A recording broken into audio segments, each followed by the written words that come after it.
جاننے کی ضرورت ہے، کیونکہ دنیا میں اگر انسان کو مشکل مراحل پیش آنے والے ہوں،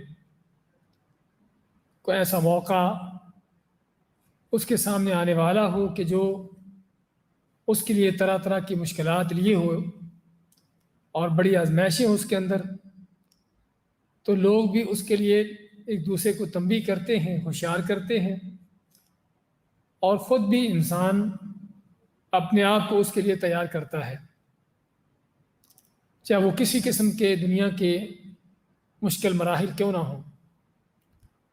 اگر ہم امتحان ہی کی بات کریں تو دنیا کے مختلف طرح کے جو امتحانات ہوتے ہیں، اس کے لیے ہمارے ہاں کس قدر تیاری ہوتی ہے اور کس قدر اس کے لیے سوچ و فکر رہتی ہے اور کس قدر اس کے لیے انتظامات کیے جاتے ہیں۔ اور یہ امتحان جو دنیا کے معمولی امتحان ہے کہ جس میں کامیابی یا ناکامی اس کا کوئی بہت بڑا اثر نہیں ہوتا، ہاں کامیاب ہو گیا، کوئی ڈگری مل گئی، اور ڈگری ملنے کے اوپر کوئی آگے پوسٹ مل گئی، کوئی جاب مل گیا، عہدہ منصب حاصل ہو گیا، یا اور کوئی دنیا کا فائدہ مل گیا جو دنیا کے عارضی چند دن کے لیے ہے، اور اگر کوئی ناکام بھی ہو گیا تو تب بھی اس کے لیے اتنا بڑا کوئی نقصان کا معاملہ نہیں ہوتا۔ لیکن جس دن کی ہم بات کرنے جا رہے ہیں، ہاں یہ وہ دن ہے جس کو اللہ تعالیٰ نے یوم التغابن کا نام دیا ہے۔ یوم التغابن یعنی ہار جیت کا دن۔ اصل جو اس دن جیت گیا وہ جیتنے والا ہے، اور جو اس دن ہار گیا اصل ہارنے والا وہ ہے۔ اور ابھی ہم نے سورۃ الحج کی ابتدائی آیات پڑھی ہیں کہ جس میں اللہ نے اس قیامت کے دن کا ایک منظر پیش کیا ہے، ہلکی سی جھلک پیش کی ہے کہ اے لوگو ڈر جاؤ اپنے رب سے، ان زلزلۃ الساعۃ شیء عظیم، کہ بے شک قیامت کا زلزلہ بہت بڑی بات ہے، بہت بڑی چیز ہے۔ دنیا کے زلزلے آتے ہیں کسی مخصوص جگہ پر، پوری زمین پر زلزلہ نہیں آتا، کسی خاص خطے علاقے میں ایک ہلکا پھلکا زلزلہ آتا ہے، اور جس زلزلے کی تباہیاں ہم دیکھتے سنتے ہیں کہ کس طرح رہتے بستے لوگ، ہنستی بستی آبادیاں جو ہیں وہ مٹی کا ڈھیر بن جاتی ہیں، اور بلکہ بعض اوقات زمین میں دھنس جاتی ہیں۔ 2005 کا کشمیر کا زلزلہ، آپ سبھی اس کے حالات سنتے جانتے ہیں کہ کس انداز سے ایک چھوٹے سے اس علاقے میں چند میلوں کے اندر کا وہ جو علاقہ تھا جہاں پر یہ زلزلہ آیا تھا، کہ جس سے وادیاں جو ہیں، یعنی پہاڑ جو کھڑے ہوئے تھے وادیوں کی شکل اختیار کر گئے، اور کئی جگہ پھٹنے کے ساتھ وہاں جو آبادیاں گھر تھے زمین کے اندر غائب ہو گئے، ان کا پتہ ہی نہ چلا کہ کہاں یہاں پر کوئی بستا تھا۔ اور اس طرح کے حالات اور واقعات ہم آئے دن سنتے رہتے ہیں۔ دنیا کے معمولی قسم کے چند میلوں کے رقبے کے اوپر جو زلزلے آتے ہیں اس کا یہ حال۔ قیامت کا زلزلہ جس کے بارے میں آتا ہے ان زلزلۃ الساعۃ شیء عظیم، کہ قیامت کا زلزلہ جو ہے بہت بڑی بات ہے، بہت بڑی چیز ہے۔ اذا زلزلت الارض زلزالہا، کہ جب زمین کو سخت جھٹکوں کے ساتھ ہلا دیا جائے گا۔ اور اس دن کیا ہوگا؟ علامت یوم ترونہا تذہل کل مرضعۃ عما ارضعت، کہ قیامت کی ہولناکی یہ ہے کہ جس دن ہر دودھ پلانے والی عورت یا ہر دودھ پلانے والی چیز اپنے دودھ پیتے بچے کو بھول جائے گی۔ ماں کا بچے کے ساتھ سب سے گہرا تعلق اس عمر میں ہوتا ہے کہ جب بچہ دودھ پینے کی اس عمر میں ہوتا ہے تو اس وقت ماں کا سب سے گہرا تعلق ہوتا ہے۔ ہاں، اس کے بعد جب بچہ تھوڑا بڑا ہو جاتا ہے، دودھ کے علاوہ اور بھی چیزیں کھانا پینا شروع کر دیتا ہے، تو پھر ماں کو اتنی زیادہ فکر نہیں رہتی۔ لیکن قیامت کی ہولناکی کہ جس میں حتیٰ کہ دودھ پیتے بچے کو بھی ماں بھول جائے گی، اس کو بھی یاد نہیں رہے گا کہ میرا کوئی بیٹا بھی ہے۔ وَتَضَعُ كُلُّ ذَاتِ حَمْلٍ حَمْلَهَا، اس کی ہولناکی سے ہر حاملہ چیز اپنا حمل گرا دے گی۔ وَتَرَى النَّاسَ سُكَارَىٰ، اور لوگ تم کو ایسے نظر آئیں گے جیسے مدہوش ہوں، نشے میں ہوں۔ اللہ تعالیٰ وَمَا هُمْ بِسُكَارَىٰ، ان کو نشہ کو مدہوشی نہیں ہے۔ وَلَٰكِنَّ عَذَابَ اللَّهِ شَدِيدٌ، لیکن اللہ کا شدید عذاب ان کے سامنے ہوگا۔ وَلَا تَحْسَبَنَّ اللَّهَ غَافِلًا عَمَّا يَعْمَلُ الظَّالِمُونَ إِنَّمَا يُؤَخِّرُهُمْ لِيَوْمٍ تَشْخَصُ فِيهِ الْأَبْصَارُ۔ اللہ فرماتا ہے کہ ظالم نہ سمجھے کہ اللہ تعالیٰ ان کے ظلم سے غافل ہے، اور اللہ کو خبر نہیں کہ وہ کیا کر رہے ہیں۔ اللہ تعالیٰ تو صرف ان کو ڈھیل دیے ہوئے ہے، مہلت دیے ہوئے، کب تک؟ کہ جس دن ان کی آنکھیں چڑی ہوں گی۔ قیامت کے اس منظر کو اللہ نے قرآن کریم کی کئی جگہوں پر پیش کیا ہے کہ کس طرح لوگ مدہوشی کی حالت میں۔ سورۃ القاریہ میں اللہ نے لوگوں کا وہی منظر بیان کرتے ہوئے فرمایا ہے، القاریہ ما القاریہ۔ سب سے پہلے تو اللہ نے قیامت کے نام ہی ایسے لیے ہیں کہ ہر نام کے اندر ہی بہت بڑی ہیبت کا پہلو نظر آتا ہے۔ قاریہ بجنے والی، کھٹکھٹانے والی، اور قاریہ کے معنی بہت بڑی کو آفت مصیبت بھی، اس کو قاریہ کا نام دیتے ہیں۔ الطامۃ الکبریٰ، بہت بڑی آفت۔ الصاخہ، اتنی بڑی چیخ اور زوردار چیخ والی وہ قیامت کے جس سے کان بہرے ہو جائیں۔ اور اسی طرح الحاقہ، کہ حق ہو جانے والی، واقع ہو جانے والی۔ الواقعہ، تو قیامت کے ناموں کو ہی دیکھا جائے تو ہر نام کے اندر ہی اس کی ہیبت ناکی کا بہت بڑا پہلو ہم کو نظر آتا ہے۔ تو بات کر رہے تھے قیامت کے اس منظر کے حوالے سے کہ اللہ نے القاریہ ما القاریہ سورت کے اندر جو ابھی آپ سن رہے تھے، اس میں کیا ہے کہ یوم یکون الناس کالفراش المبثوث۔ اللہ نے لوگوں کے منظر پیش کیے ہیں کہ جس دن لوگ بکھرے ہوئے پتنگوں کی مانند، اور بکھرے ہوئے پتنگوں سے مراد کیا ہے کہ جب لوگ، آدمی کسی ایسے منظر سے دوچار ہوں، کسی ایسے واقعے سے دوچار ہوں کہ جس میں بہت بڑی کوئی آفت مصیبت پڑی ہو، تو لوگوں کے ہوش و حواس اڑے ہوتے ہیں، اور کسی دوسرے کا پتہ نہیں ہوتا کہ کون کہاں پر ہے، ہر ایک اپنی جان بچانے کی فکر میں ہوتا ہے۔ تو قیامت کے دن بھی لوگوں کا یہ حال، دنیا کے ہم جسا بیان کر رہے تھے کہ چھوٹے موٹے معمولی قسم کے امتحانات کہ جس میں کامیابی ناکامی کا بڑا کوئی اثر نہیں ہوتا، اس کے لیے بھی ہمیں کیا فکر ہوتی ہے۔ امتحان سے پہلے، پیپر سے پہلے اکثر و بیشتر آپ لوگوں کے ساتھ خود بھی یہ تجربات ہوئے ہوں گے اور دیکھے ہوں گے کہ ہر طالب علم نے کتاب پکڑی ہوتی ہے، اپنے نوٹس وغیرہ پکڑے ہوتے ہیں، اور کوشش ہوتی ہے کہ میں یہ بھی سوال دیکھ لوں، یہ بھی دیکھ لوں، اور اگر کوئی اس سے بات بھی کرنا چاہتا ہے تو بات کرنے کے لیے بھی تیار نہیں ہوتا۔ اس لیے کہ آگے امتحان ہے، اور امتحان میں پتہ نہیں کون سا سوال آ جائے، تو تیاری کر لیں۔ بعض اوقات آپ کسی کورٹ وغیرہ، عدالت وغیرہ میں دیکھا ہوگا کہ جب کسی مجرم کو پیش کیا جاتا ہے فیصلہ سنانے کے لیے، خاص طور پر جج کے سامنے، قاضی کے سامنے، اس وقت بھی ان کا حال کیا ہوتا ہے، کس طرح ہوائیاں اڑی ہوتی ہیں، ہوش و حواس اڑے ہوتے ہیں، اور آدمی کو کچھ پرواہ نہیں ہوتی کہ میرے پاس کون آیا، کون گیا، کون بیٹھا، کون اٹھا۔ حالانکہ دنیا کے یہ امتحانات ہوں یا کورٹوں عدالتوں کے فیصلے ہوں، وہ فیصلہ کیا ہو سکتا ہے بڑے سے بڑا کہ کسی کو سزائے موت ہو جائے، اس سے بڑھ کر تو کوئی چیز نہیں نا۔ لیکن دنیا کے معمولی قسم کے اس طرح کے جو نقصانات ہیں یا خطرات ہیں یا معمولی قسم کی اس طرح کی اذیتیں تکلیفیں، اس وجہ سے لوگ حواس باختہ ہو جاتے ہیں، ان کے ہوش و حواس اڑ جاتے ہیں۔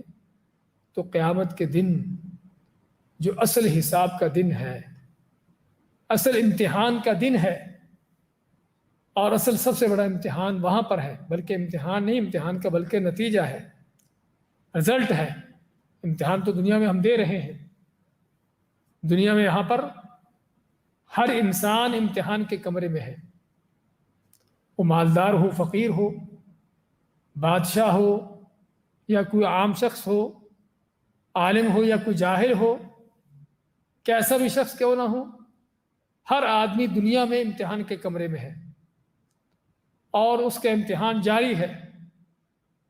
ہر کو اپنا اپنا پیپر لکھ رہا ہے، فل کر رہا ہے، اور کل قیامت کے دن اس امتحان کا نتیجہ ہے۔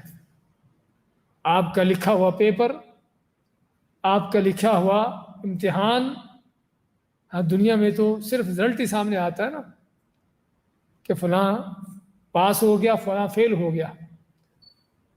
ہاں نمبر بھی بعض اوقات آ جاتے ہیں سامنے کہ کتنے نمبر لیے ہیں، لیکن آپ کے کون سے پیپر میں کون سی غلطی ہے، ہاں عام طور پر یہ باتیں نہیں بتائی جاتی۔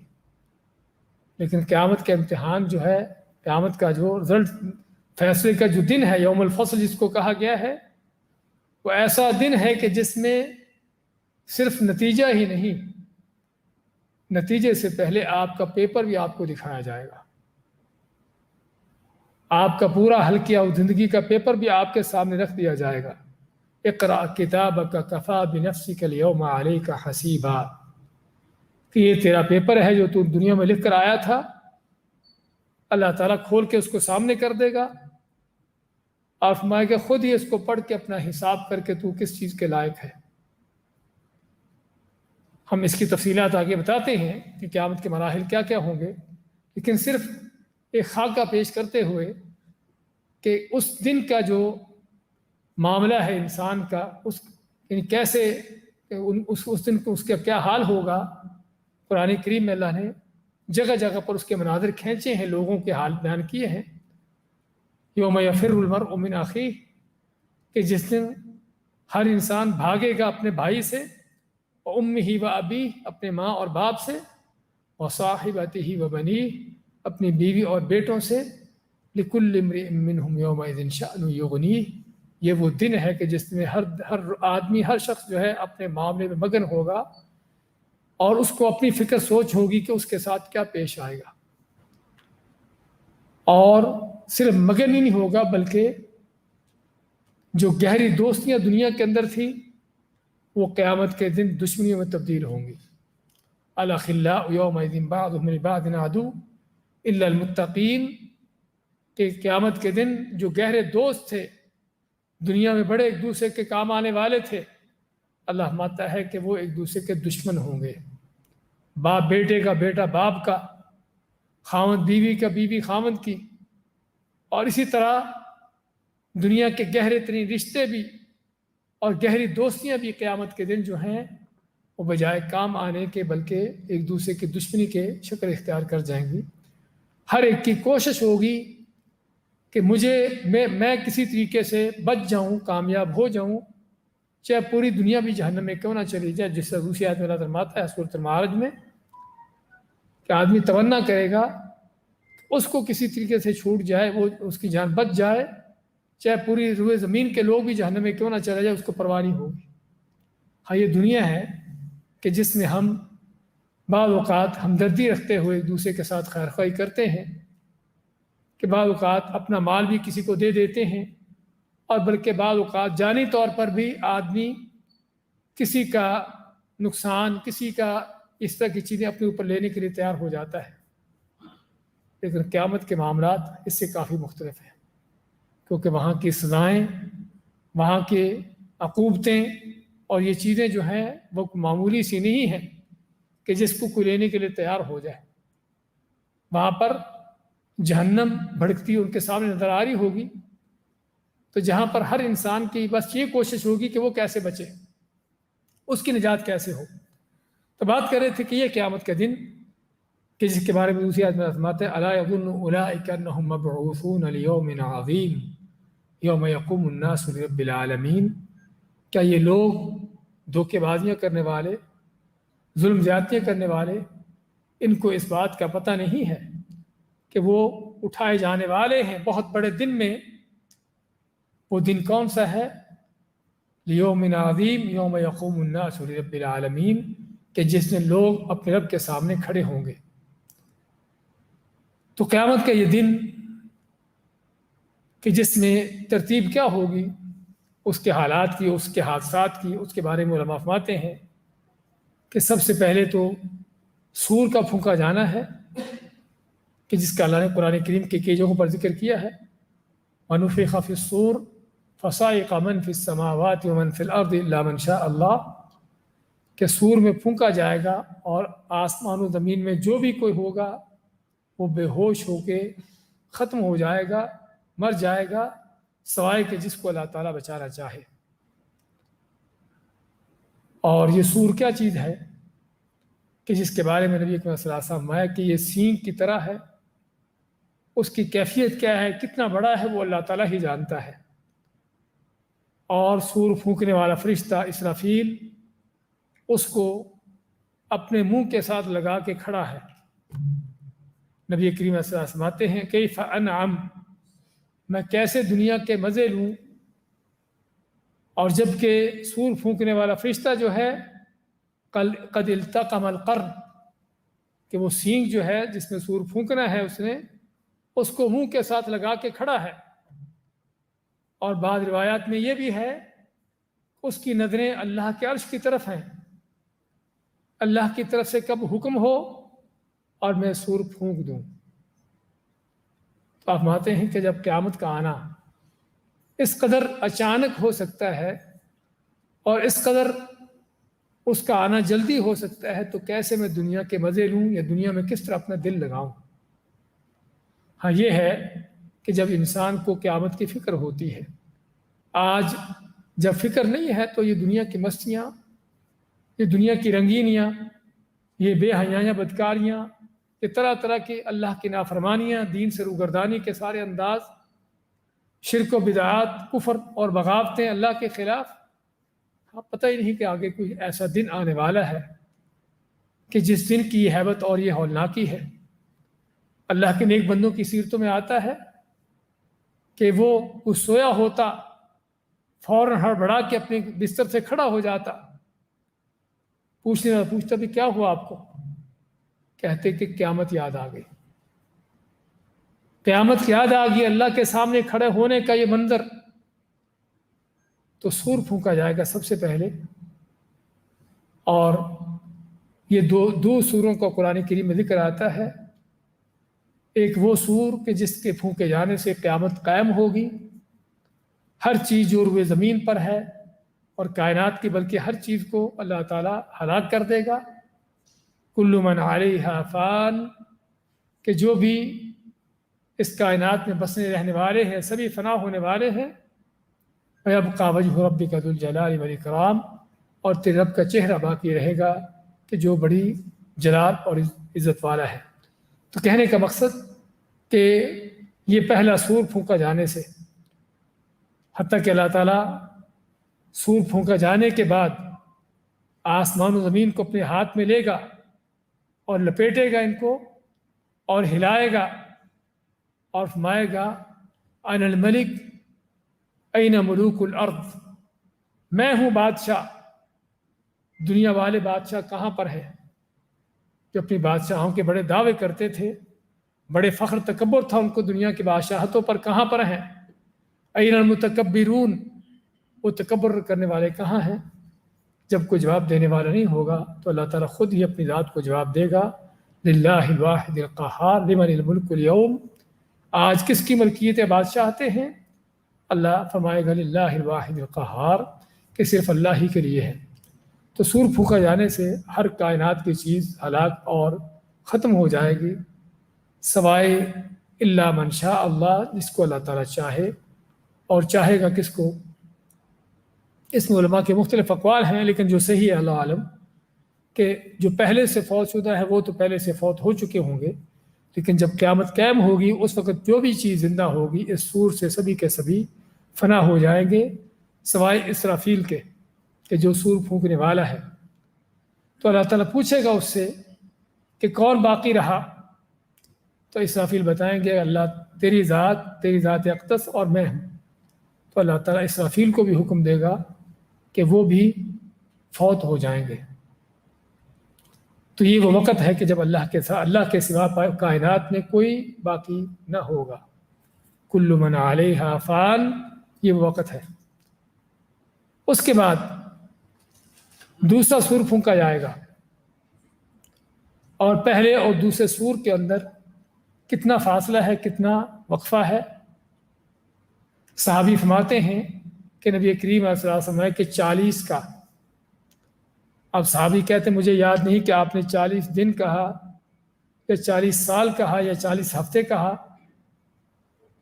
صحابہ کے اس قدر احتیاط حدیث کی روایت میں کہ جب یاد نہ رہا تو انہوں نے صرف 40 کا لفظ جو ہے وہ یاد رکھا، اور اس لیے بعض علماء کا کہنا ہے کہ اللہ عالم 40 سال کا وقفہ ہے، جس دوران اللہ تعالیٰ بارش برسائے گا، اور اس بارش سے جس طرح کہ آپ صلی اللہ علیہ وسلم کی حدیث فرماتے ہیں کہ لوگوں کے جسم اس طرح سے اگیں گے کہ جس طرح پانی سے کوئی بیج اگتا ہے، کوئی پودا نکلتا اگتا ہے، لیکن یہ جسم کہاں سے اگیں گے؟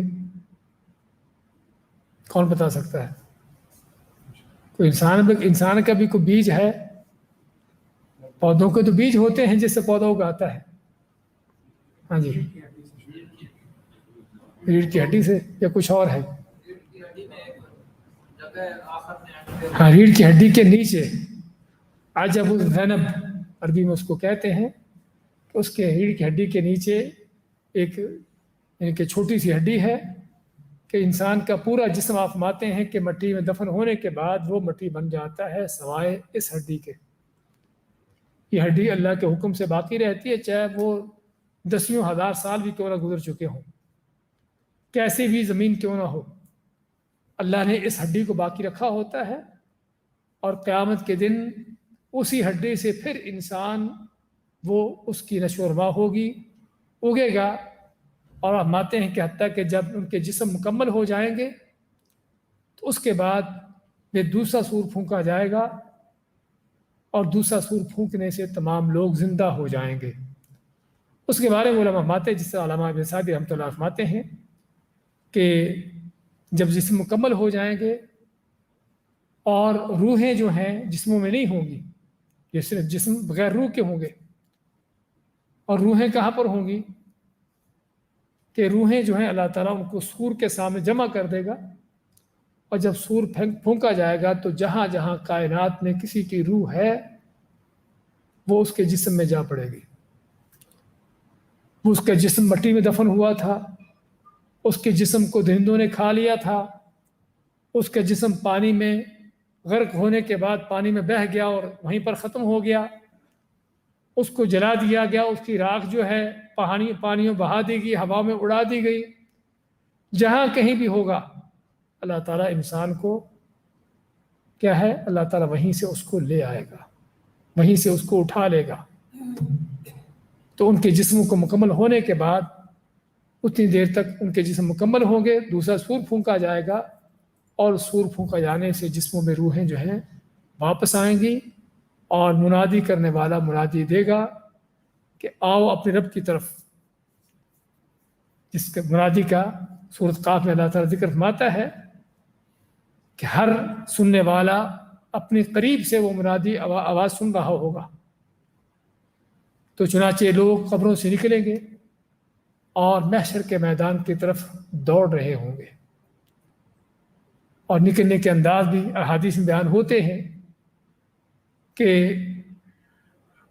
قرآن کریم میں، بلکہ اس سے پہلے اللہ نے ذکر کیا ہے کہ جیسے ہی آدمی قبر سے نکلے گا دو فرشتے اس کا چارج سنبھالیں گے، ایک اس کو ہانکنے والا اور ایک اس پر گواہی دینے والا۔ اور پھر لوگ قبروں سے نکل کر اپنے اعمال، اپنے جو ان کی بددیانتیاں ہیں، ان کی ہوئی خیانتیں ہیں، وہ سروں پر اٹھائے ہوئے لا رہے ہوں گے۔ جو کوئی کسی کا مال چرایا ہے، کو بددیانتی خیانت کی ہے، یہ سارے بوجھ اپنے سر پر اٹھائے ہوئے آ رہے ہوں گے۔ نبی کریم صلی اللہ علیہ وسلم فرماتے ہیں کہ میں تمہیں قیامت کے دن کسی کو نہ دیکھوں کہ اس نے اپنے سر پر اونٹ اٹھایا ہوا ہے، اونٹ آوازیں لگا رہا ہے، اور یہ آدمی مجھے کہے کہ مجھے بچا لو، میں نہیں بچاؤں گا۔ کسی دوسرے نے اپنے اوپر گائے اٹھائی ہوئی ہے، کسی تیسرے نے اپنے اوپر جو ہے کوئی بکری مینڈا اٹھایا ہوا ہے، کسی تیسرے نے کوئی سونے چاندی کو اس طرح کی چیزیں اٹھائی ہوئی ہیں، تو مجھے کہے بچا لے، میں کسی کو نہیں بچاؤں گا۔ اس کا مطلب یہ ہوا کہ قیامت کے دن آدمی اکیلا نہیں آئے گا قبر سے نکل کر، بلکہ اپنے اوپر یہ دنیا میں کی ہوئی ظلم زیادتیاں، چوریاں، ڈکیتیاں اور لوگوں کے کھائے ہوئے مال، یہ ساری چیزیں اپنے سر پر اٹھا کر یہ خیانتیں بددیانتیں لے کر آئے گا۔ وَمَن يَغْلُلْ يَأْتِ بِمَا غَلَّ يَوْمَ الْقِيَامَةِ۔ اللہ ماتا ہے کہ جو بھی بددیانتی خیانت کرتا ہے وہ قیامت کے دن اس کو لے کر آئے گا۔ اس انداز سے لوگ قبروں سے نکلیں گے، اور جس طرح آپ فرماتے ہیں کہ آگے یعنی کہ ابھی جو سمندر ہیں اس کے بارے میں ہم آیات پڑھتے ہیں کہ اس کائنات کا حال کیا ہوگا، ابھی تو ہم صرف لوگوں کا حال بیان کر رہے ہیں کہ قیامت قائم ہونے پر کائنات کس طرح سے ہوگی، کہ سمندر جو ہیں وہ آگ سے بھڑک اٹھیں گے، اور عدن کی طرف سے آگ نکلے گی کہ جو لوگوں کو اپنے آگے آگے ہانکتی ہوئی محشر کے میدان کی طرف لے کے جائے گی، اور اس انداز سے لوگ محشر کے میدان میں اکٹھے ہوں گے۔ اور لوگوں کا یہ حال، اس سے پہلے کہ ہم محشر کے میدان کے حالات بیان کریں، اس قیامت کے قائم ہونے کے ساتھ باقی مخلوقات کا کیا حال ہوگا۔ قرآن کریم میں اللہ نے جگہ جگہ اس کا بھی ذکر فرمایا ہے کہ اس قیامت کے قائم ہونے پر مخلوقات، ان کے حالات کیا ہوں گے۔ ماتا اللہ تعالیٰ فَإِذَا نُفِخَ فِي الصُّورِ نَفْخَةٌ وَاحِدَةٌ، کہ جب سور میں ایک ہی بار پھونکا جائے گا، وَحُمِلَتِ الْأَرْضُ وَالْجِبَالُ فَدُكَّتَا دَكَّةً وَاحِدَةً، اور پہاڑوں اور زمین کو اٹھا کر یک بارگی ان کو یعنی کہ ایک دوسرے کے ٹکرا دیا جائے گا۔ اور بلکہ دوسری آیت میں فرماتے ہیں اللہ تعالیٰ کہ زمین کو کوٹ کوٹ کر برابر کر دیا جائے گا، اور آپ سے فرماتے ہیں کہ حتیٰ کہ زمین کالخبزۃ البیضاء، ایسے برابر کر دی جائے گی جس طرح کوئی سفید روٹی ہوتی ہے۔ اور سورۃ طٰہٰ میں فرماتا ہے فَيَذَرُهَا قَاعًا صَفْصَفًا لَا تَرَىٰ فِيهَا عِوَجًا وَلَا أَمْتًا، کہ اللہ تعالیٰ زمین کو ایسے کوٹ کے برابر کر دے گا، پہاڑ اس کے ختم کر دے گا کہ اس میں کوئی اونچ نیچ، کوئی کھڈ کھائی، کوئی ایسی چیز باقی نہ رہے گی۔ فَيَوْمَئِذٍ وَقَعَتِ الْوَاقِعَةُ، اللہ مانتے ہیں کہ یہ ہے جو قیامت کے واقع ہونے کا دن ہے۔ وَانشَقَّتِ السَّمَاءُ، اور آسمان پھٹ جائے گا، فَهِيَ يَوْمَئِذٍ وَاهِيَةٌ، وہ بہت کمزور اور بالکل یعنی کہ بودا ہو جائے گا۔ وَالْمَلَكُ عَلَىٰ أَرْجَائِهَا، اور فرشتے جو ہیں اس کے کناروں پر ہوں گے۔ وَيَحْمِلُ عَرْشَ رَبِّكَ فَوْقَهُمْ يَوْمَئِذٍ ثَمَانِيَةٌ، اور تیرے رب کا عرش جو ہے اس دن 8 فرشتے اٹھائے ہوں گے۔ اور اس طرح سورۃ تکویر میں اللہ تعالیٰ نے قیامت کا منظر کھینچتے ہوئے فرمایا ہے اذا الشمس كورت، کہ جب سورج کو لپیٹ دیا جائے گا، واذا النجوم انکدرت، اور جب ستارے جو ہیں ان کی روشنی ختم ہو کے جھڑ جائیں گے، واذا الجبال سیرت، اور جب پہاڑوں کو چلا دیا جائے گا، واذا العشار عطلت، اور وہ اونٹنی جو بچہ پیدا کرنے کے بالکل قریب ہوگی اس کو بھی لوگ چھوڑ دیں گے، کیونکہ عربوں کے ہاں یہ بڑی قیمتی اونٹنی ہوتی تھی۔ اونٹ ویسے عربوں کا قیمتی مال تھا، اور اگر اونٹنی بچہ پیدا کرنے کے قریب ہوتی تو اور بھی اس کا خیال زیادہ رکھا جاتا۔ اللہ ماتا ہے کہ اس اونٹنی کو بھی اس کو چھوڑ دیا جائے گا۔ وَإِذَا الْوُحُوشُ حُشِرَتْ، اور جب درندے بھی اکٹھے کر لیے جائیں گے، صرف انسان ہی نہیں، ان کو بھی، درندوں کو بھی اللہ تعالیٰ اکٹھا کر دے گا۔ وَإِذَا الْبِحَارُ سُجِّرَتْ، اور جب سمندروں کو جو ہے وہ آگ سے بھڑکا دیا جائے گا۔ اور اس طرح سے قیامت کے مناظر آخر تک بیان کیا جاتا ہے۔ اس طرح سورۃ انفطار میں یہ السماء انفطرت، کہ جب آسمان پھٹ جائے گا، وَإِذَا الْكَوَاكِبُ انتَثَرَتْ، اور ستارے جھڑ جائیں گے۔ اور اس لیے حدیث میں آتا ہے اللہ کے نبی صلی اللہ علیہ وسلم فرماتے ہیں کہ جس کو قیامت کا منظر دیکھنا ہو نا، قیامت کیا ہے، قیامت کے مناظر جو اگر دیکھنا ہے تو فرماتے ہیں کرأی العین، کہ جیسے کہ اپنی آنکھوں کے سامنے قیامت کو دیکھ رہا ہو، وہ اذا الشمس کورت، اذا السماء انفطرت، اذا السماء انشقت، یہ صورتیں پڑھے تاکہ اس کو پتہ چلے کہ قیامت کیا چیز ہے۔ تو اس میں الگ الگ طور پر بھی ہم دیکھتے ہیں کہ قیامت کے دن چیزوں کے حالات کیسے کیسے ہوں گے، کس طرح کے مناظر ہوں گے، زمین کا حال کیا ہوگا، آسمان کی کیفیت کیا ہوگی، سورج چاند ستاروں کے حالات کیا ہوں گے۔ تو اس میں ہم دیکھتے ہیں کہ آسمان کے بارے میں قرآن کریم میں اللہ نے جو کچھ بیان کیا ہے کہ آسمان کے بارے میں یوم نطوی السماء کطی السجل للکتب، اللہ ماتا ہے کہ جس طرح آسمان کو ہم ایسے لپیٹ دیں گے جس طرح کوئی کتاب لپیٹی جاتی ہے۔ سابقہ زمانے میں آپ نے دیکھا ہوگا کہ کوئی کتابچہ لکھ کر، کوئی پیپر لکھ کر کیا کیا جاتا تھا، اس کو فائلوں میں رکھتے تھے۔ کیا کرتے تھے؟ ہاں، کوئی پیپر جب لکھا جاتا تھا، خط لکھا جاتا تھا، تو کیا کیا جاتا تھا؟ اس کو گول گھما کر رول کیا جاتا تھا۔ تو اللہ فرماتا ہے کہ جس طرح کو کتاب لکھنے کے بعد اس کو لپیٹ دیا جاتا ہے، اللہ تعالیٰ ایسے ہی آسمانوں کو بھی لپیٹے گا۔ اور جس طرح ابھی آپ سن رہے تھے کہ اللہ تعالیٰ زمین کو، آسمانوں کو لپیٹے گا اپنے دائیں ہاتھ میں اور فرمائے گا کہ میں ہوں بادشاہ، دنیا کے بادشاہ کہاں پر ہیں۔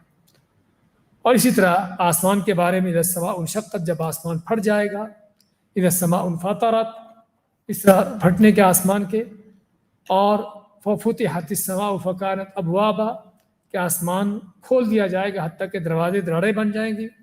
یوم تکون السماء کالمہل، کہ جس دن آسمان پگھلے ہوئے تانبے کی طرح ہو جائے گا۔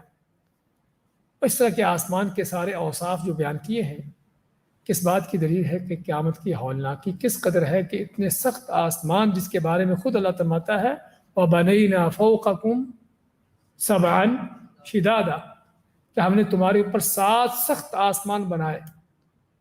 اور آسمان سخت کتنے ہیں؟ آپ مانتے کہ ہر آسمان کا موٹاپا جو ہے کتنا ہے کہ جس کو 500 سال طے کرنے پر لگے۔ اتنے بڑے، اتنے مضبوط آسمان کہ جس کو خود اللہ شدادن کا نام دیتا ہے۔ قیامت کی ہولناکی سے یہ آسمان پھٹ جائے گا اور ٹکڑے ٹکڑے ہو جائے گا، دروازے دروازے بن جائے گا، اور اس انداز سے بلکہ پگھلے ہوئے تانبے کی مانند اس کی کیفیت ہوگی۔ اسی طرح زمین کے حوالے سے ہم دیکھتے ہیں کہ زمین کا حال کیا ہوگا، جس کا آپ یہ سن رہے تھے وَحُمِلَتِ الْأَرْضُ وَالْجِبَالُ فَدُكَّتَا دَكَّةً وَاحِدَةً، زمین اور پہاڑوں کو ایک دوسرے کے ساتھ ٹکرا دیا جائے گا۔ یوم ترجف الارض، کہ جس زمین جو ہے کانپے گی۔ اور مزید یہ کہ اللہ تعالیٰ اس زمین کو کوٹ کوٹ کر برابر اور بڑھا دے گا، تاکہ بڑھانے کے مقصد تاکہ سبھی لوگوں کے لیے محشر کے میدان یہی زمین ہوگی۔ اور فرماتا اللہ تعالیٰ کہ قاعًا صفصفاً لا تری فیہا عوجا ولا امتا، آپ مانتے ہیں کہ اس دن زمین جو ہے اذا زلزلت الارض زلزالہا، سخت جھٹکوں کے ساتھ ہلانے کے بعد کیا ہے، واخرجت الارض اثقالہا، کہ زمین اپنے بوجھ نکال دے گی۔ زمین کے بوجھ کیا ہے؟ جو بھی اس کے اندر کو مردہ ہے، آدم علیہ السلام سے لے کر قیامت سے پہلے تک دفن ہونے والا، جو بھی اس کے اندر کوئی خزانہ ہے، جو بھی اس کے اندر انسان کا جمع ہوا عمل ہے، یومئذ تحدث اخبارہا، کہ جیسے زمین اپنی خبریں بتائے گی۔ تو زمین کے خزانے بہت سارے ہیں، زمین کے خزانے انسان بھی ہیں، اس میں دفن ہونے والے بھی، وہ بھی زمین نکال دے گی، اور زمین کے خزانے انسانوں کے اعمال بھی ہیں۔ آپ جو کچھ کر رہے ہو، تمہاری کوئی حرکت ہے، کوئی قول و فعل، کسی طرح کی کوئی چیز ہے، زمین اپنے اندر ان چیزوں کو ریکارڈ کر رہی ہے۔ ہاں، سابقہ زمانوں میں تو شاید آدمی ان چیزوں کو نہ سمجھتا ہو کہ یہ چیزیں کیسے ہو سکتی ہیں۔ ہاں، جو سچے مومن تھے وہ اللہ تعالیٰ کے اس فرمان کو پڑھتے اور ایمان لے آتے کہ اللہ تعالیٰ نے فرمایا ہے اور حق فرمایا ہے۔ اور جو منافق بے ایمان ہوتے اس طرح کی چیزوں پر اعتراضات کرتے کہ یہ کیسے ہوگا، یہ مٹی پتھر ریت اس کے اندر کیا ریکارڈ ہوتا ہے، یہ کیا خبریں بتائے گا؟ لیکن آج کی ٹیکنالوجی میں بڑا کچھ دیکھ رہے ہیں، کس طرح یہ بے جان چیزیں، یا آپ کے پاس ٹیپ ریکارڈ، آپ کے موبائل کیمروں کے اندر جو کچھ ریکارڈ ہو رہا ہے وہ وہاں پر کوئی انسان بیٹھے ہوئے ہیں؟ ہاں، یہ بے جان چیزیں ہیں، لیکن اللہ نے انسان کو ایسی ٹیکنالوجی دے دی ہے کہ جس سے وہ ان بے جان چیزوں کے اندر چیزوں کو ریکارڈ کر رہا ہے، محفوظ ہو رہی ہے، اور بلکہ بول کے بتا بھی رہی ہیں۔ یہ بے جان چیزیں ہی آپ کو بول کے بتا رہی ہیں، اور صرف آپ کی آواز نہیں بلکہ آپ کی تصویریں بھی آپ کو دکھا رہی ہیں۔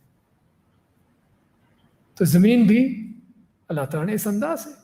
تو آج کی ٹیکنالوجی حقیقت میں اور بھی ایک انسان کو قیامت کے مناظر ان چیزوں کے حوالے سے ایمان لانے کی دعوت دیتی ہے کہ اگر سابقہ زمانوں میں تو علم غیب تھا، یہ سارا غیبی چیزیں تھیں، پتہ نہیں کہ کیا ہوتا ہے، کیسے یہ چیزیں ہوتی ہیں، لیکن آج حقیقت میں وہ غیب نہیں رہا بلکہ وہ ظاہر ہو چکا ہے، وہ کھل کے سامنے آ چکا ہے کہ کس طرح بے جان چیزیں بھی اپنے اندر آوازوں کو ریکارڈ کر سکتی ہیں، تصویروں کو محفوظ کر سکتی ہیں، اور جب چاہیں یا کسی وقت بھی وہ آواز آپ سن سکتے ہیں، اس تصویر کو آپ دیکھ سکتے ہیں۔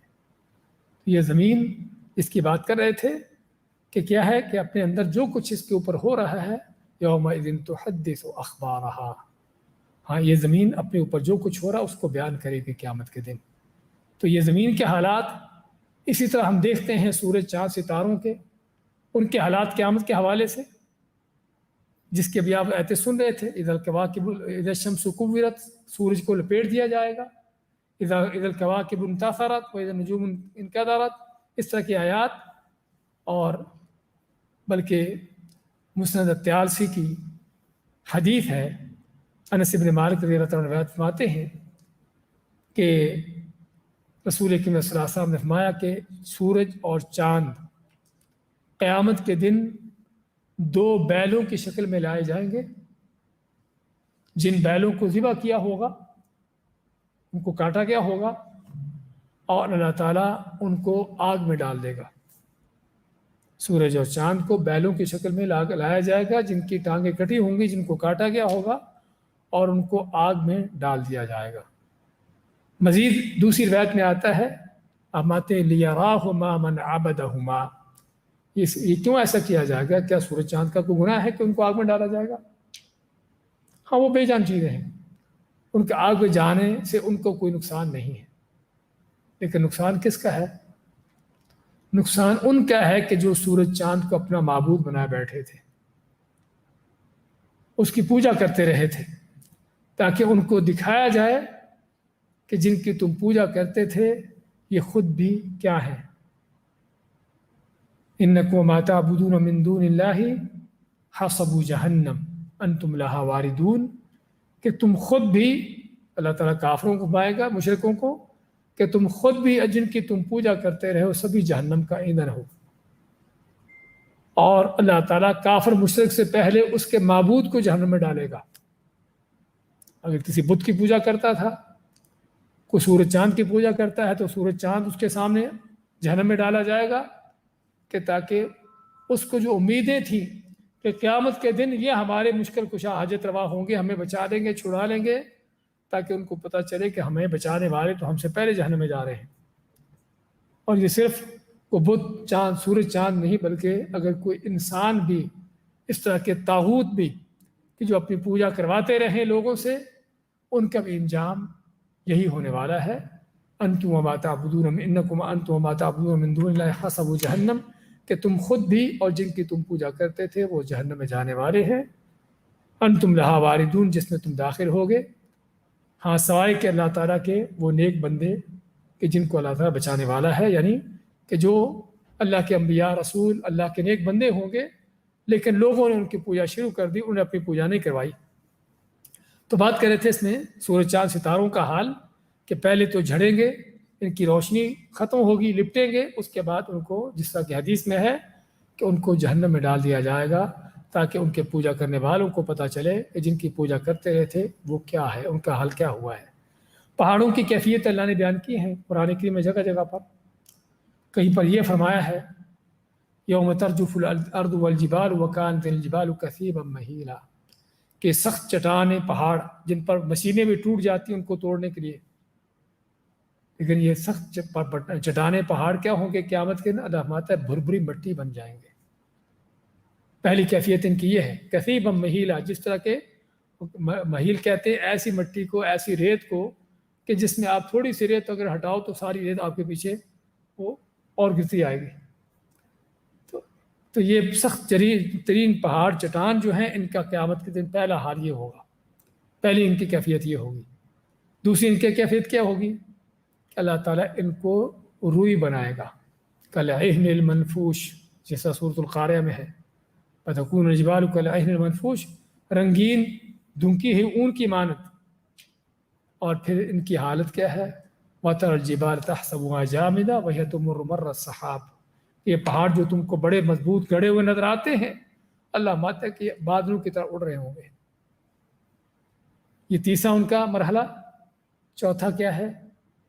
کہ ایسے جیسے کوئی سراب ہوتا ہے۔ سراب تو جانتے ہیں نا، کہ جب گرمی کا وقت ہو، دوپہر کے وقت میں تیز دھوپ لگی ہو تو سامنے روڈ پر دور دیکھو تو کیا نظر آتا ہے؟ جیسے پانی بہہ رہا ہو، یا صحرا میں دیکھو تو ایسے جیسے پانی چل رہا ہو۔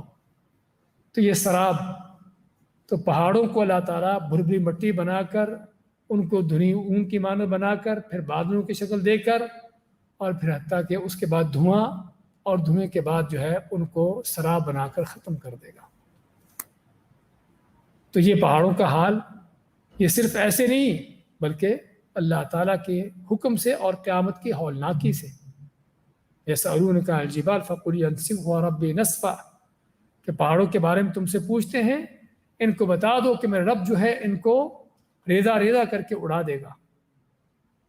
اور سمندروں کا حال سن رہے تھے ابھی، کہ جن کو اللہ تعالیٰ جو ہے وہ آگ بھڑکا دے گا ان کے اندر، اور اس انداز سے یہ پوری کائنات کا اتنی بڑی بڑی جو مضبوط مخلوقات ہیں ان کا یہ حال۔ تو یہ قیامت یعنی کہ دوسرا سور پھونکا جانے پر یہ مخلوقات کا حال، لوگوں کا بھی اور مخلوقات کا بھی، اور پھر اس کے بعد لوگوں کا محشر کے میدان میں اکٹھا ہونا۔ اور محشر کے میدان میں جب جمع ہوں گے تو وہاں پر حال کیا ہوگا پھر؟ کہ سورج جس طرح کہ آپ سماتے ہیں کہ اعلیٰ قدر میل، کہ لوگوں سے ایک میل کے فاصلے پر۔ صحابی فرماتے ہیں کہ مجھے نہیں پتا، راوی فرماتے ہیں کہ مجھے نہیں پتا کہ میل سے مراد وہ میل جو مسافت کا ہوتا ہے، جو مسافت کا میل ہوتا ہے، یا کہ میل سے مراد وہ سرمے دانی کے اندر جس سے سرما آنکھ میں ڈالا جاتا ہے، وہ سلائی جو ہوتی ہے اس کو بھی عربی میں میل کا نام دیتے ہیں۔ اللہ کو لحاظ اگر وہ مسافت کا میل بھی ہو جو کتنا ہوتا ہے 1600 میٹر، تقریباً 1600 میٹر کے قریب یہ میل، اگر اتنا بھی سورج اتنے فاصلے پر بھی ہو تو تب بھی اس سورج کی کیا تپش ہوگی، اس کی کیا گرمی ہوگی، اس کی کیا دہک ہوگی۔ آج سورج کا کتنا فاصلہ ہم سے؟ ہاں جی، کون بتائے گا؟ آج سورج کا زمین سے ملینوں میلوں کا فاصلہ ہے، اس کے باوجود بھی اس کی گرمی، اس کی تپش، اور خاص طور گرمی کے دنوں میں آدمی چند لمحات میں ہی اس کے سامنے کھڑا ہونا اس کے مشکل ہوتا ہے۔ تو سورج جب ایک میل کے فاصلے پر سر پر ہوگا تو اس وقت حال کیا ہوگا؟ اور محشر کے میدان حقیقت میں بڑا ہی خطرناک میدان ہے۔ پہلی بات تو اس میں احادیث میں ہے کہ ہر انسان کو صرف اتنی سی اس کے پاس جگہ ہوگی جس میں صرف اس کے قدم رکھے جا سکے۔ ہر انسان کے محشر کے میدان میں صرف اتنی سی جگہ ہوگی کہ جس میں صرف قدم رکھ سکے، کوئی کھلی جگہ نہیں ہوگی۔ اور پھر سورج اس قدر قریب، اور پھر آگے کیا ہے؟ آگے جہنم بھڑکتی نظر آتی ہوگی، اللہ کے عذاب، اللہ کے سخت ترین حساب نظر آتے ہوں گے۔ تو اس حالت میں پھر لوگوں کا حال کیا ہوگا؟ آپ مانتے ہیں کہ اس وقت پھر لوگ اپنے پسینے میں ڈوب رہے ہوں گے، ہاں کسی کا پسینہ اس کے ٹخنوں تک، کسی کا اس کے گھٹنوں تک، کسی کا اس کے جو ہے کونوں تک، اور کسی کا اوپر تک، حتیٰ کہ بعد وہ لوگ جو اپنے پسینے میں جو ہے وہ غوطے کھا رہے ہوں گے. آپ پوچھیں گے بھی اگر صرف ہر آدمی کے پاس اتنی جگہ ہے کہ جس میں پاؤں رکھ سکے، تو اس کا مطلب کہ ہر انسان دوسرے کے ساتھ جڑ کے کھڑا ہوا ہے. تو ایک آدمی کا پسینہ اس کے پھر ٹخنوں تک ہو اور دوسرے کا پسینہ اس کے منہ تک پہنچا ہو، یہ کیسے ہوگا؟ ہاں یہ وہ چیزیں ہیں کہ جو دنیا میں ہم دنیاوی اس نظام کے اندر اس کا تصور نہیں ہے، لیکن قیامت کے مناظر اور قیامت کے حالات اس دنیا سے بہت مختلف ہیں، کہ جس میں ہر چیز ممکن ہے. ہر چیز ممکن ہے کہ ایک آدمی، اور یہ پسینے ان کے اعمال کے حساب سے، ان کے اعمال کے لحاظ سے، اور جسے ہم نے بتایا ہے ایک لوگوں کا بہت زیادہ رش ہونا، اور رش میں عام طور پر پسینہ آتا ہے. دوسرا اس قدر سورج کے ان کے قریب ہونا، اور تیسرا ان کو جو بھڑکتی جہنم سامنے نظر آئے گی، اور چوتھا کہ جو ان کو اپنے حساب کتاب کا آگے جو ڈر خوف ہے ان پر جو طاری ہوگا. تو یہ محشر کے میدان کا ہیبت ناک منظر، اور پھر جہنم کو وہاں پر لایا جائے گا. وجیء یومئذ بجہنم، کہ جہنم کو لایا جائے گا. یومئذ یتذکر الانسان وانى له الذکریٰ، کہ جس نے انسان یاد کرے گا کہ میں کیا کر کے آیا تھا اور کیا کرنا تھا. اس دن یاد کرے گا مجھے کیا کرنا چاہیے تھا. اللہ مت وانى له الذکریٰ، لیکن آج یاد کرنے کا وقت نہیں ہے. قیامت کا دن یاد کرنے کا وقت نہیں ہے، وہاں پر تو حساب دینے کا وقت ہے. اگر یاد کرنا ہے تو آج دنیا میں وقت ہے کہ آدمی یاد کر لے کہ میں کیا کر رہا ہوں، کدھر جا رہا ہوں، اور آگے میں اپنے لیے کیا تیار کر رہا ہوں. تو یہ قیامت کے دن کا منظر محشر کے میدان کا. اور اس وقت لوگ جو ہیں، اچھا محشر کا میدان کتنا لمبا ہوگا، لوگ کتنی دیر تک اس محشر کے میدان میں اس کیفیت میں کھڑے رہیں گے کہ صرف جس میں ہر انسان کے پاس صرف 2 پاؤں رکھنے کی جگہ ہے، اور اس اپنے اعمال کے لحاظ سے اپنے پسینے کے اندر ڈوب رہے ہیں. کسی کا اس سے زیادہ ہے، کسی کا اس سے کم ہے. آپ مانتے کہ 40 سال تک ان کی یہ کیفیت رہے گی. جس طرح کہ معجم الکبیر طبرانی کی حدیث ہے، عبداللہ بن مسعود فرماتے ہیں کہ یجمع اللہ الاولین والآخرین لمیقات یوم القیامہ، یوم معلوم، کہ قیامت کے دن اللہ تعالیٰ پہلے آخری سبھی لوگوں کو اکٹھا کرے گا. قیاما 40 سنة شاخصة ابصارهم، کہ 40 سال تک وہ اسی حالت میں کھڑے رہیں گے، ان کی آنکھیں اٹھی رہیں گی. ینتظرون فصل القضاء، انتظار کر رہے ہوں گے کہ کب ہمارا فیصلہ ہو.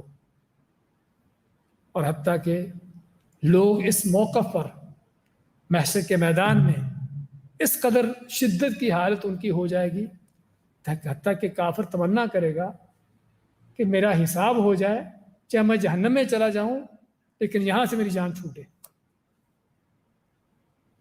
تو یہ محشر کا میدان جس کا ہم سنتے ہیں، پڑھتے ہیں کہ وہاں پر سبھی اکٹھا ہونا ہے، سبھی نے آنا ہے، اور سبھی کے ساتھ یہ کیفیت ہوگی. تو اس وقت پھر اللہ تعالیٰ آسمانی دنیا پر تشریف لائے گا، نازل ہوگا جس طرح کہ اللہ تعالیٰ کی ذات کے لائق ہے. اور وہ نزول حقیقی ہے کہ جس طرح اہل حق کا عقیدہ ہے. اور پھر بلکہ اس سے پہلے اللہ تعالیٰ کے نازل ہونے کے ساتھ اور محشر کے میدان کی یہ شدت اور یہ کیفیت، اب لوگ ڈھونڈیں گے کہ ان کی سفارش کرے، تاکہ اللہ تعالیٰ بندوں کے درمیان صرف فیصلہ کر کے ان کا حساب کر کے تاکہ محشر کے اس میدان سے ان کو نکالے. تو وہ لمبی حدیث کی شفاعت کی جو حدیث آپ سنتے رہتے ہیں کہ لوگ آدم علیہ السلام کے پاس جائیں گے کہ تو ہمارا باپ ہے، اللہ تجھے اپنے ہاتھوں سے پیدا کیا اور تجھے کیا کیا انعامات دیے، تو ہماری سفارش کر. تو آدم علیہ السلام مانیں گے کہ مجھے تو اپنی غلطی ابھی تک یاد ہے کہ جو میں اللہ کی نافرمانی کی تھی، کہ جاؤ نوح علیہ السلام کی طرف جاؤ کہ وہ اللہ کے پہلے نبی رسول ہیں. نوح علیہ السلام کے پاس آئیں گے کہ تو اللہ کا پہلا نبی رسول ہے، اور اللہ نے جو تجھ پر انعامات کیے تھے تو ہماری سفارش کر. وہ بھی فرمائیں گے کہ میں نے تو ابھی تک مجھے وہ ڈانٹ یاد ہے کہ جو اپنے بیٹے کے بارے میں سفارش کر دی تھی، تو اللہ نے فرمایا ہے